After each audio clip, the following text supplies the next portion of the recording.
Hello మామ, welcome back to my channel. ఈ video అయితే కనుక డీటెయిల్గా ఓటింగ్ అనాలిసిస్ గురించి లేటెస్ట్ అప్డేట్స్ అయితే కనుక మన వీడియోలో ఉంటాయి మామ. దీనిలో ఫస్ట్ ఒక క్వశ్చన్ వేస్తాను అందరికీ, దానికైతే ఆన్సర్ ఇవ్వండి. ఈ వీక్ దివ్య నిఖిత ఎవిక్టెడ్ అయిపోవాలని చెప్పి ఎంతమంది మనస్ఫూర్తిగా కోరుకుంటున్నారో వాళ్ళైతే కనుక కామెంట్ రూపంలో తెలియజేయండి. మనస్ఫూర్తిగా కోరుకోమని చెప్పి ఎందుకు అడిగానో తెలుసా? ఆవిడ వెళ్ళిపోతేనారా బాబు భరణి గారు ఆట హౌస్లో ఆయన ఆట ఏంటో బయటకు వస్తుందని చెప్పి నేనైతే ఎక్స్పెక్ట్ చేస్తున్నాను. లాస్ట్ వీకే దివ్య నిఖిత వెళ్ళిపోద్ది అనుకున్నాను, తనుజ అయితే కనుక గౌరవం సేవ్ చేద్దాం అనుకున్నాను. బట్ అయితే కనుక బ్యాడ్ లక్. తనుజ గారు అయితే కనుక ఆవిడ గురించి ఆవిడ ఆలోచించి మన రీతు చౌదరిని అయితే కనుక సేవ్ చేశారు. ఆవిడైతే కనుక సేవ్ చేయడం ఎవరిని సేవ్ చేయలేదు. ఆవిడైతే పవర్ వాడకుండా యాజ్ పర్ ఆడియన్స్ అయితే కనుక ఆవిడైతే కనుక ఎలిమినేషన్లో ఆవిడ నిర్ణయాన్ని ఆవిడైతే కనుక నిర్ణయించుకోవడం జరిగిందనమాట. సో మెయిన్గా ఈ వీడియోలో నేను చెప్పేది ఏంటంటే కనుక, ఒకటి భరణి గారు దివ్య నిఖిత తనుజ వీళ్ళిద్దరి మధ్య ఒక సీన్ అయితే క్రియేట్ అవుతుంది. ఆ సీన్ ఏంటో చెప్తాను. దీని తర్వాత కళ్యాణ్ ఇమాన్యుల్లో టాప్ ఎవరుంటారు, వాళ్ళ ఇద్దరి గేమ్ గురించి అయితే కనుక డీటెయిల్గా ఇక్కడైతే ఎక్స్ప్లెయిన్ చేస్తాను మామ.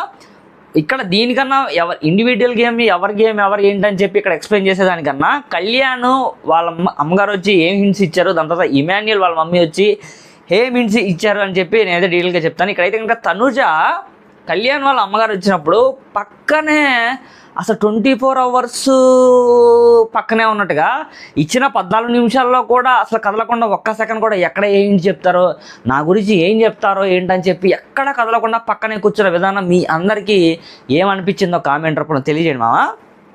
దీంతో పాటు ఒక 2-3 పాయింట్స్ చెప్తాను. పాయింట్ చెప్పిన తర్వాత నేను ఓటింగ్ అనాలిసిస్ గురించి డిస్కస్ చేస్తాను మామ. నిన్న మిడ్ నైట్ బస్లో భరణి గారు తనుజకి హ్యాండ్ పెయిన్ ఉందని చెప్పి కొంచెం ప్రెస్ చేస్తూ ఉంటారనమాట. సో అదే ప్రెస్సింగ్ టైంలో దివ్య నిఖిత వస్తుంది. దివ్య నిఖిత వచ్చి తనుజ చెప్తానే ఉంటుంది, చూడండి ఖచ్చితంగా మేమే సీరియస్ అయింది అని చెప్పి. ఇదంతా ఇంటెన్షనల్గా దివ్య నిఖిత సీరియస్ అవ్వాలని చెప్పి తనుజ ప్లాన్ చేసి చేస్తుందా, లేకపోతే భరణి గారు తనుజ గారు ఇద్దరు ఒక మాట మీద అనుకుని దివ్యాని ఖచ్చితంగా మనం హట్ అయ్యేలా చేయాలని చెప్పి చేస్తున్నారు ఏంటైతే కానీ ఇక్కడైతే నాకు క్లియర్ కట్గా అర్థం అవ్వాలి. మీకేమర్థమైతే కామెంట్ రూపంలో తెలియచేయండి. సో ఇక్కడైతే కనుక మళ్ళీ దివ్య భరణి గారిని బయటికి పిలిచి మాట్లాడదాం అనమాట. ఏం చెప్పాను అక్కడ ఒక డైలాగ్ వేస్తుంది, నేను నీ పాయింట్ ఆఫ్ వ్యూలో చెప్పట్లేదు తనుజ, ఆయనకు ఉండాలని చెప్పి భరణి గారిని అంటుంది అనమాట ఇండైరెక్ట్గా. భరణి అంతటా మనిషి కూడా దివ్య నిఖితాన్ని ఎందుకు అంత వెనకేస్తున్నాడో నాకైతే ఇక్కడ అర్థం కాలేదు. సో ఇంకో విషయం ఏంటంటే కనుక మెయిన్గా భరణి గారిని బయటికి పిలిచి దివ్య నిఖిత ఇలా అంటుంది అనమాట, ఏంటండి మీరు ఇలా చేయడం అసలు ఏం బాగాలేదు, మీ హ్యాండ్ బాగాలేదని చెప్పి ఎన్ని వీక్స్ నుంచి బాగా మీ హ్యాండ్, మీరు ట్యాబ్లెట్స్ వేసుకుంటానే ఉన్నారు కదా, అయినా కూడా ఎందుకు ఇవన్నీ అని చెప్పి అది ఇదని చెప్పి భరణి గారు ఏమో నిదానంగా ఇలా గ్రూప్గా వదిలే మనం నడుచుకుంటూ మాట్లాడుకుందాం అని చెప్పి తీసుకెళ్ళిపోతారు అనమాట.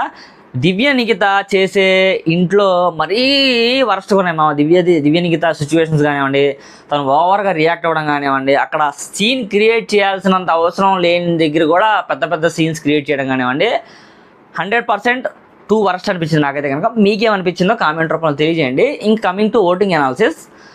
ఓటింగ్ అనాలిసిస్లో ఈ వీక్లో అయితే కనుక టాప్ మోస్ట్ దాంట్లో అయితే కనుక దూసుకెళ్ళిపోతున్న మన కళ్యాణ్ అయితే కనుక నిజంగా అసలు హిస్టరీలో ఇన్ని ఓట్స్ కూడా ఎవరికి పడవు, ఇన్ని వీక్స్లో కూడా నామినేషన్స్లో ఉంటూ తనైతే కనుక టాప్ పొజిషన్లో ఉన్నాడు. ఎన్ని వీక్స్ నామినేషన్స్లో ఉన్నా 1-2లోనే ఉంటున్నాడు. ఈసారి ఖచ్చితంగా నెక్స్ట్ వీక్ అయితే కనుక తనుజ, కళ్యాణ్, ఇమాన్యుల్ వీళ్ళు ముగ్గురు మళ్ళీ ఖచ్చితంగా నామినేషన్స్లో ఉంటారు. అప్పుడు ప్లేస్ లిస్ట్ చూస్తారనమాట, ఎవరు ఏ పొజిషన్లో ఉన్నారేంటని చెప్పి. ఆ వీక్ అయితే కనుక సెన్సేషనల్గా మోగిపోద్దామా. దీంతో పాటుగా ఇంకా మెయిన్ పాయింట్స్ కొన్ని ఉన్నాయి, అవి కూడా చెప్తాను చూడండి.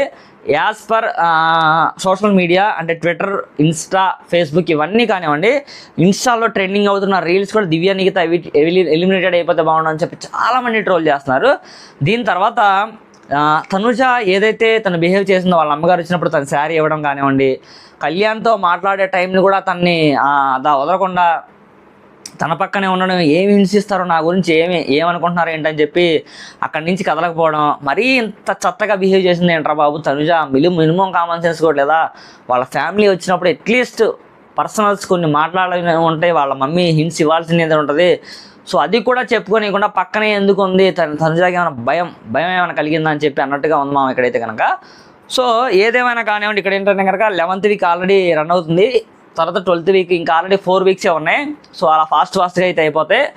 ఈ వీక్లో మన ఇమాన్యుల్కి అయితే కనుక వాళ్ళ మమ్మీ వచ్చి ఒక మాట చెప్తారు, నాన్న నువ్వు కమిడియన్గా ఎంటర్ అయ్యావు లోపలికి అయితే కనుక కమిడియన్గా కాదు, నువ్వు బయటికి హీరోలా రావాలి, కప్పు కొట్టుకురా అని చెప్పి ఇమాన్యుయల్కి మంచి బూస్ట్ ఇస్తారు. సేమ్ కళ్యాణ్ వాళ్ళ మమ్మీ కూడా అంతే, నువ్వు ఇంతవరకు కష్టపడ్డావు, నాకు ప్రామిస్ చేయి కప్పుతో వస్తానని చెప్పి తను కూడా వాళ్ళ మమ్మీ కూడా సేమ్ అలాగే అంటారు. ఎవరి యొక్క పర్ఫార్మెన్స్ వాళ్ళు తగ్గకుండా చేస్తూనే ఉంటారు. చివరికైతే కనుక అంతా మన చేతిలో ఏమంటుందో బిగ్ బాస్ టీం ఏం చేస్తుందో మ్యాక్సిమం. బట్ ఇక్కడ ఏంటంటే కనుక ఆడియన్స్ పుష్ కూడా చాలా చాలా చాలా చాలా చాలా ఇంపార్టెంట్. ఏ విధంగా వాళ్ళ గేమ్ ఆడుతున్నారో చూసి ఆడియన్స్ అయితే జెన్యూన్గా ఇక్కడ నుంచి అయితే కనుక ప్రతి ఒక్కరు డిలే చేయకుండా మీరు ఎవరు సపోర్ట్ ఇస్తున్నారో వాళ్ళ సపోర్ట్ అయితే కనుక 100% కాల్ ద్వారా అయినా ఇవ్వచ్చు, మెసేజ్ ద్వారా అయినా ఇవ్వచ్చు, దాని తర్వాత జియో హాట్స్టార్ అయినా మీరు ఓటు వేసుకోవచ్చు. ఎలా అయినా సరే మీకు నచ్చిన కంటెస్టెంట్స్ ఎవరైతే ఉన్నారో వాళ్ళకైతే కనుక సపోర్ట్ అయితే ఇచ్చేసుకుంటా ఉండండి. సో ఇప్పుడు ఎవరైతే లీస్ట్లో ఉన్నారో అంటే ఫర్ ఎగ్జాంపుల్ దివ్య, నిఖిత, సంజన, రీతు చౌదరి వీళ్ళెదురుగా కొంచెం లీస్ట్లో ఉన్నారు. వీళ్ళలో ఎవరు ఎవిక్టెడ్ అయిపోవాలనుకుంటున్నారో మీరు ఖచ్చితంగా కామెంట్ రూపంలో తెలియచేయండి. Very very very very very very very very very important. ఎవరు మాత్రం ఖచ్చితంగా కామెంట్ చేయకుండా వెళ్ళదు ప్రతి ఒక్కళ్ళు ఈ వీడియో అయితే సబ్స్క్రైబ్ చేయండి. మన ఛానల్ అయితే కనుక చాలా చాలా చాలా హ్యూజ్ ఎలివేషన్ ఉంటుంది. నెక్స్ట్ వీడియో అయితే కనుక నిన్న జరిగిన ఫుల్ ఎపిసోడ్ గురించి నేనైతే చెప్తాను. ఆ ఎపిసోడ్లో మీకు డీటెయిల్గా ఏముంటుందంటే కనుక చెప్తాను చూడండి. ఇమాన్యుయల్ వాళ్ళ మమ్మీ ఈరోజు వస్తారు. నిన్న జరిగిన ఎపిసోడ్లో కళ్యాణ్ది ఇంకా రిమైనింగ్ ఏవైతే జరిగినాయో ఆ ఎపిసోడ్స్లో ఎవరు, దాని తర్వాత మన భరణి గారు వాళ్ళ అమ్మాయి గారు వాళ్ళ వాళ్ళ వాళ్ళ కూతురు వస్తుంది అనమాట. ఆ కూతురు వచ్చి భరణి గారికి ఏం హింట్స్ ఇచ్చింది అని చెప్పి కూడా నేను ఫుల్ ఎపిసోడ్లో అయితే చేస్తాను మామ. ఈ వీడియో ఇక్కడ క్లోజ్ చేస్తాను. నెక్స్ట్ వీడియోలో మనకి వద్దాం. Thank you so much, bye.